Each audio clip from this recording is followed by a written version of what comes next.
Muito obrigado, Sr. Presidente. Cumprimento a si, os Srs. Deputados, cumprimento o Sr. Ministro, os Srs. Secretários de Estado. Muito obrigado pela sua exposição, muito importante relativamente a alguns aspectos importantes, mas como imaginará, eu vou falar prioritariamente daquilo que em determinada altura foi chamada da prioridade das prioridades do Ministério dos Negócios Estrangeiros, que são as comunidades portuguesas. Vou falar prioritariamente disso para a alegria até do Sr. Deputado Paulo Pisco, que aqui se encontra. E eu tentaria aqui fazer, digamos assim, uma bateria sintética de perguntas para facilitar a compreensão e a resposta da sua parte, Sr. Ministro. Efetivamente, foi anunciado, já tinha sido anunciado antes, e na África do Sul, onde aliás estive também, como sabe, foram anunciadas as medidas de modernização consular, sobretudo esta questão do consulado virtual, o que eu considero importante. Aliás, há um conjunto de medidas que eu considero importantes, posso não gostar da intensidade, da forma, da rapidez com que são implementadas, mas disso falaremos também. O Sr. Ministro já falou aqui dos atos que são possíveis neste momento praticar. Eu, aliás, vi atentamente as duas apresentações do Sr. Primeiro-Ministro no vídeo que fez em 2 sessões na África do Sul. O que eu pergunto é como é que se vai implementar no futuro este consulado virtual, isto é por fase, vai acontecendo, ou há, digamos, um plano, há uma previsão para tentarmos, digamos, atingir uma quantidade de atos suficientes que possamos nessa altura dizer que o consulado virtual está de facto em funcionamento.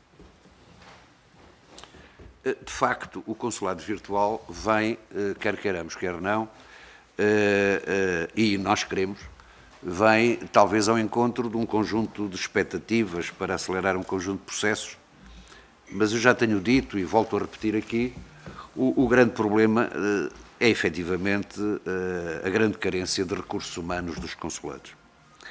E portanto,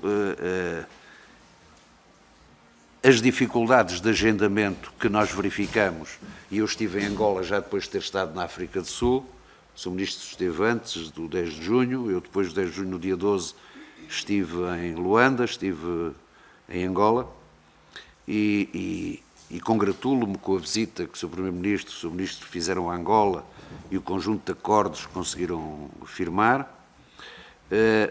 A pergunta que faço sobre isto é o que se passa com o atendimento consular. Há, de facto, problemas para além dos problemas normais de recursos humanos ou não, ou só se trata, as dificuldades de agendamento só têm a ver com as carências de recursos humanos? Porque há um conjunto de queixas que nos chegam das comunidades portuguesas de que há fatores externos, fatores estranhos à marcação de agendamentos.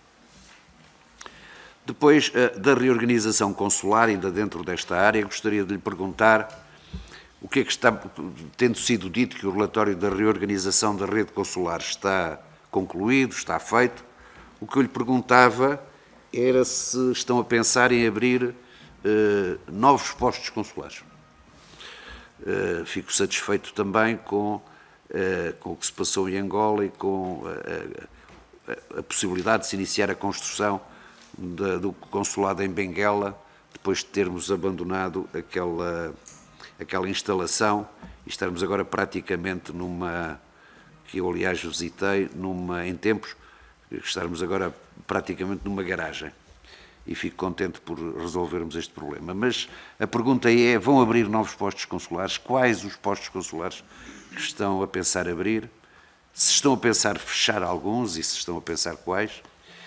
E se vai haver uma adaptação da rede à nova realidade, daquilo que poderemos chamar a nova realidade da imigração portuguesa. Isto é, há uma mudança de paradigma relativamente à implantação da diáspora portuguesa, das comunidades portuguesas, e se se eventualmente a abertura de novos postos tem a ver com essa nova realidade das comunidades portuguesas que crescem em alguns sítios, nós sabemos como, crescem na Flórida e porquê que crescem e noutros locais. Outra pergunta dizia respeito, Sr. Ministro, à questão da tabela salarial dos funcionários, que vem sendo anunciada desde 2017, que já teve mais de 7 rondas de negociação, já temos falado aqui algumas vezes sobre isso. A minha pergunta concreta é até onde é que já se chegou, até onde é que se já negociou, até onde é que já há acordo e o que é que falta realmente, onde é que não há acordo e o que é que falta realmente para fechar esta discussão, este acordo global, para que, do nosso ponto de vista, e julgo que também é o seu necessariamente, esta discussão não seja uma discussão na praça pública, não seja uma discussão que leva a greves e a situações que não são boas, naturalmente, para a imagem de Portugal no exterior. Outro aspecto, Sr. Ministro, diz respeito às permanências consulares. Como sabe, Sr. Ministro, muitas foram interrompidas devido à pandemia.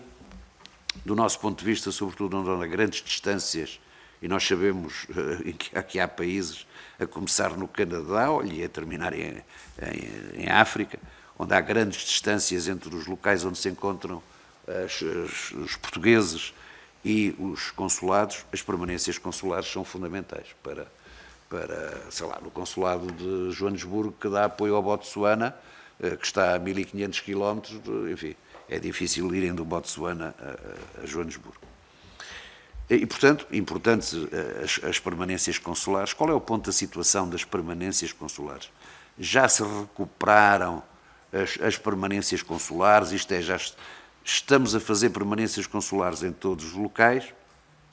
Eu diria que não, mas queria ouvir a sua resposta, sobretudo porque muitas permanências consulares em muitos locais tiveram a ver efetivamente com a Covid, mas têm a ver com a falta de pessoal, têm a ver com a falta de recursos humanos. Quer dizer, não podem fechar o consulado, ir fazer a permanência consular a 1500 km e, passado uma semana, voltam a abrir o consulado. É impossível que isso aconteça. Gostava que o Sr. Ministro, digamos, abordasse este assunto das permanências consulares.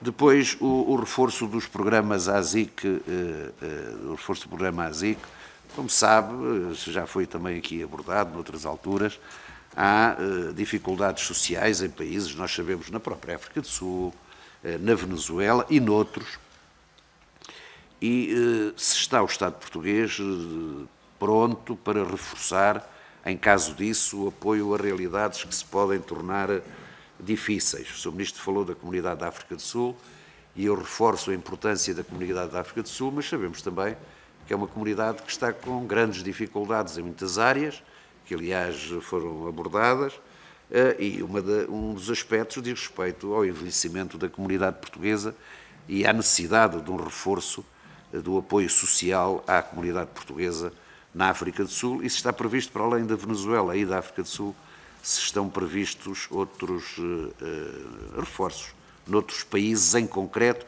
ou se serão pontuais em virtude do aparecimento dessas situações. Como sabe, Sr. Ministro, realizam-se em 9 de junho do próximo ano as eleições europeias e a minha pergunta seria se o Ministério dos Negócios Estrangeiros está envolvido de alguma forma nesta aposta que o Governo faz e bem no voto em mobilidade, portanto, no voto em mobilidade.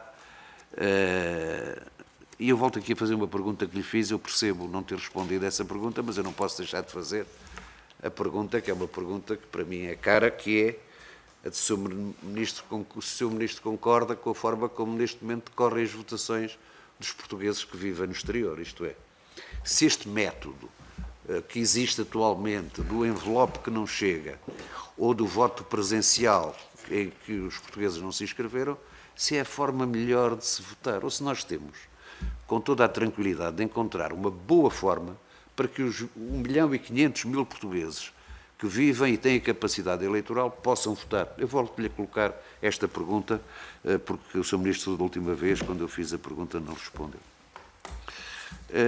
Sr. Deputado, já está a exorbitar o seu Está a terminar. E, Sr. Presidente, estando a terminar, vou terminar mesmo também, porque é a minha obrigação terminar. O Sr. Ministro saberá, porventura, que muitos portugueses se queixam, eu sei que sobre isto não tem a tutela da RTP, da empresa pública RTP, como não tem da TAP, mas muitos portugueses queixam-se da programação da RTP Internacional, porque a Miss Beijo, o Porquinho Mielheiro, etc., não são propriamente os programas mais adequados à RTP Internacional e, portanto, se fosse possível fazer aqui um esforço para que a RTP Internacional melhorasse a sua programação e fosse de acordo às comunidades portuguesas, eu agradecia. E peço-lhe imensa desculpa, Sr. Presidente, pelo abuso que tive. Muito obrigado, Sr. Presidente.